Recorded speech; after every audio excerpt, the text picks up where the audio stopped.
bata pa mga kalingap. So yung una nasa hospital ngayon. So bakit nasa hospital? Inuuro. Inuuro po mga kalingap is nagtatae, no? Sa bawat tulong may bagong sigla, sa mata ng dukha ikaw ang pag-asa. Yansky TV, hindi lang kamera, pusong bukas sa lahat ng panahon at laban. Iskolar na dating nangarap lang, ngayon may landas na malinaw at natatag. Di man ikaw ang Morning sa lahat po natin viewers sa ating YouTube channel mga kalingap, no? So siyempre magbabalik po inyong lingkod, no? Yansky TV. So panibagong video, panibagong vlog na naman po ito yung ating makikita sa ating channel mga kalingap, no? So nag-scout kami ngayon dito po sa Northern Samar mga kalingap para makakita ng mga mas deserve na tulungan, no? So ayan po mga kalingap, para magtuloy-tuloy po yung ating paglingap. Sabi ko nung nakaraan sa inyo, no? Kailangan natin makipagsapalaran dito sa Northern Samar. So para meron tayong pang-scout. So nandito tayo ngayon sa Northern Samar para makatulong sa mga kababayan natin. So tara po mga kalingap, merong isang narekomenda dito na isang kababayan din natin na talagang nakakawa tingnan po, no? Kasi yung anak ay nasa hospital sa ngayon mga kalingap, no? Humingi sa atin ng tulong. So tara po, samahan niyo ako sa panibagong nating vlog mga kalingap. Meron tayo isang panibagong vlog ngayon. So isang kababayan po natin na humingi po ng tulong sa atin dito mga kalingap, no? So alamin po natin yung kwento kasi balita ko ay yung kanyang anak ay nasa hospital po ngayon mga kalingap, no? So tara po, samahan niyo ako sa panibagong nating vlog. Hello ate, dito po si ate mga kalingap para mag-ano sa atin, naglalaba. Hello, kumusta ate? Good morning. Okay lang. Okay lang po ba? Na makidisturbo? Okay lang, madisturbo ka? Ha? Si ate mga kalingap. So pakilala po muna ako sa inyo ate, ha? Okay lang po ba magpakilala ako sa inyo? Ako pala si Yansky TV, sa po akong charity vlogger, no? Member po ako ng Debating Raynon, no? At tumutulong po kami sa mga kababayan natin na talagang pasok po sa ating turtle na makapatulungan. Anong pangalan ni ate? IC. Ate IC? Anong taon po si ate? 32. 32? Ayan. So, pwede ba tayong pumasok sa bahay mo ate? Pwede. Pwede. Ipasok tayo ate. Saglit lang, no? Ayan mga kalingap, pasok tayo dito sa bahay niya. Okay. So ayan mga kalingap, nandito si ate IC, no? 32 years old, no? May asawa at anak si ate? Yan. Meron. Dalawa. Ilan po yung anak niyo? Dalawa? Nag-aaral po ba? Hindi. Hindi. Ano pa lang yung una. 3 taon pa lang. Ha? 3 taon. 3 taon pa lang. Yung Nandun una. sa ospital. Nasa ospital. Isang taon. Ito yung Kalawa. pangalawa. Bata pa mga kalingap. So yung una nasa ospital ngayon. So bakit nasa ospital? Inuuro. Inuuro po mga kalingap is nagtatae, no? Baga. So pumunta sila sa ospital kasi nagtatae yung anak mo. Anong trabaho ng asawa mo ate? Maray. Wala. So saan kayo kumukuha ng pang-araw-araw ninyo? Pag sadlas ito, pag may naglulukad, mula ito. Naglulukad? Kakopras. Kumbaga nagkukupras po mga kalingap yung trabaho ng kanyang asawa, no? So kasya naman po ate sa araw-araw ninyo yung paglulukad ni kuya. Kinakasya na lang kay wala man. Nakasya na lang. Magkano naman po yung ano ni kuya araw sa paglulukad? 1,000. Sito. Ilang araw yan? Mas maiha. Matagal? Iha eh. Pag nagkukupras, pambay nila sa utang pag nagpipisal.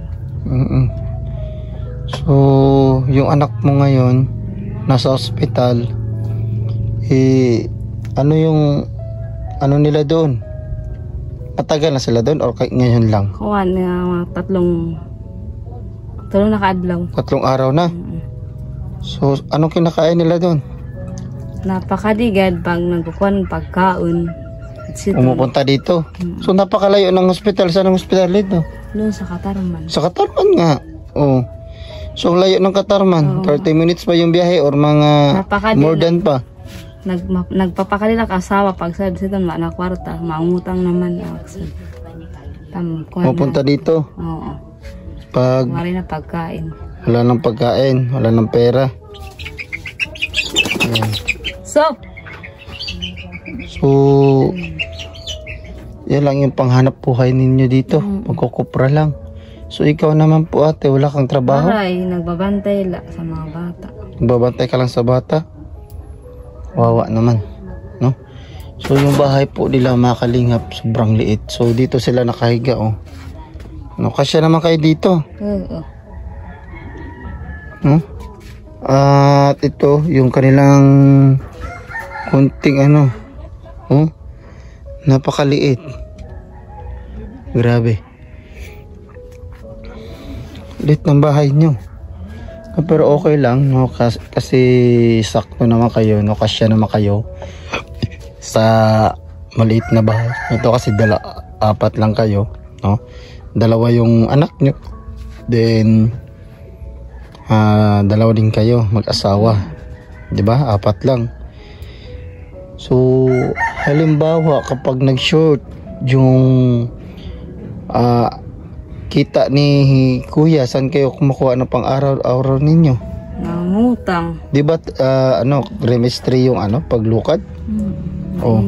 Halimbawa kapag matagal pa yung lukad. Pag wala na kuhan, binibigyan kami ng nanay niya bigas dito. Bigyan kayo ng bigas ng nanay niya? Diyan. Pag wala na talaga. So sa pang-ulam naman ninyo? Tapos utang, nagugulay na lang. Nag-uutang na lang? Gulay, wala naman pambili ng ulam. Gulay? Yun makalingap yung napakahirap dito sa lugar, no? Ang kung saan ay mahirap yung trabaho, no? Nasa bundok lang, diba? Paglulukad na pagkukupras ng nyug yung trabaho. So mahirap kumita ng pera, no? Napakahirap. So ngayon sa ospital yung anak mo, ano yung nun? Mga gamot, ay pambili ng gamot. Ano lang yung dala niya kahapon, 500 lang. 500 lang yung dala niya. Inutang lang namin. O tapos sakto na ba kaya yun? Aywan po. Ano na, na-admit siya, na-admit? Na-confine. Na-confine? Dahil sa pagtatae? Napakahirap yun, no? 500 lang yung nadala doon. Ilang araw na silang so di ko ni ate alam kung kasya daw yun sa kanyang anak na nasa ospital, noon naka-confine ngayon. So di ko alam ate kung merong bibigay ng tulong, ha? Kasi nagbabaka sakali lang naman tayo na merong magbigay ng tulong sa iyo, ha? Itong vlog natin i-upload ko, then hindi ko pa alam, i-update kita kung meron, ha? So sa ngayon meron ako bibigay sa na tulong, kahit paano ay makatulong sa inyo, ha? Ha? So, wala na kayong bigas? Wala na, good. Wala na? Wala na talaga? Wala na. As in, wala na? Kumain na kayo? Tapos na. Bus na, anong ulam ninyo? Wala. Walang ulam? Kape. Kape? Kape yung ulam ninyo? Kasi walang pera. Ay, ganun ba? Grabe, kawawa. Anong kape naman yung ulam ninyo? Samis. Ganon. Anong samis? Kape. May kapeng samis? Oo, meron. Yan, pag wala. Yan. Hindi na yan nilalagyan ng asukar, no? Hindi na. Hindi na, diretso na yun. Napakahirap. Yung ulam nila ay kape ngayon, no? So, at least meron silang may saing sa ngayon, mga kalingap. Meron tayong may bibigay, no? So, kunin ko muna yung bigas, ha? Sige. Kunin ko muna, ha? So, dito yung bigas, kunin natin, mga kalingap. So, ayan, dala-dala natin yung bigas, mga kalingap. Ibigay natin ito kay ate para kung sakaling meron silang may saing sa ngayon. So, dito yung bahay nila, no? Bahay nila is trapal, no? Kung nasa then pawid na rin. So, ito ate, meron akong bigay sa iyo. Ayay. O ito, bigas, 5 kilo. Okay lang yan? Merong 5 kilo si ate. Plus merong makain sila sa ngayon, no? Merong pang baby, no? Anong pinaulam mo sa baby? Gatas din. Ay kape. Kape din yung pinaulam mo. Oo, kaya wala. Napakaawa ng kanilang sitwasyon, nakalingap. Nasa ospital pa yung kanyang anak. Di pa alam kung paano yung paglabas nun. May bill ng ospital.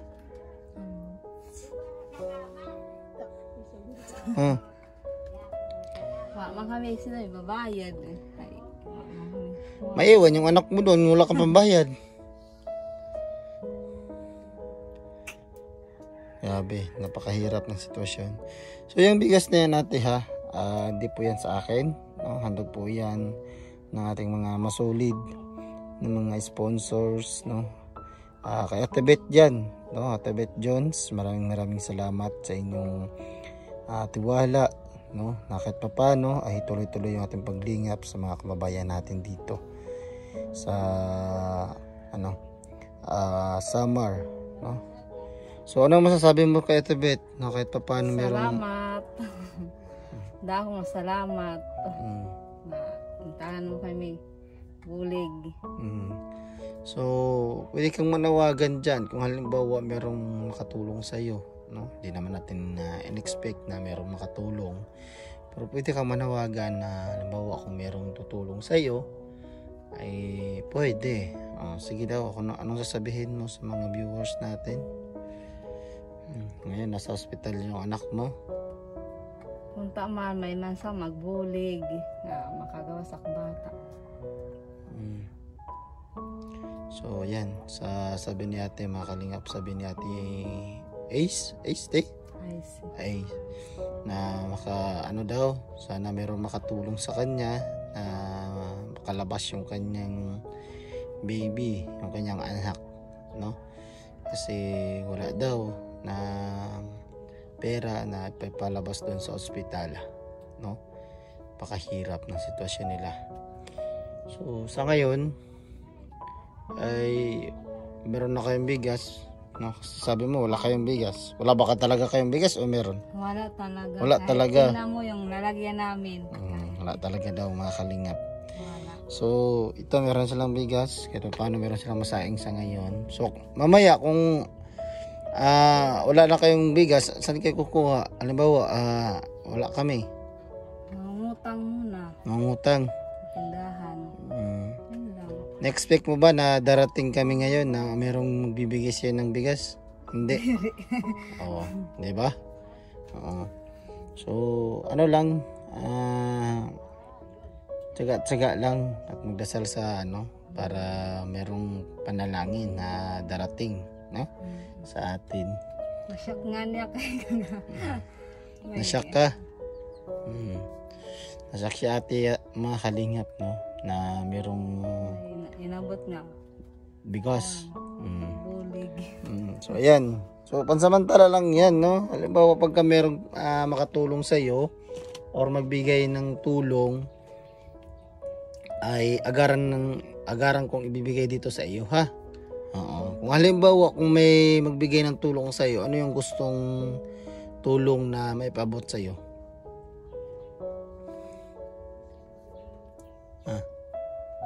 Huwag ka mahiya.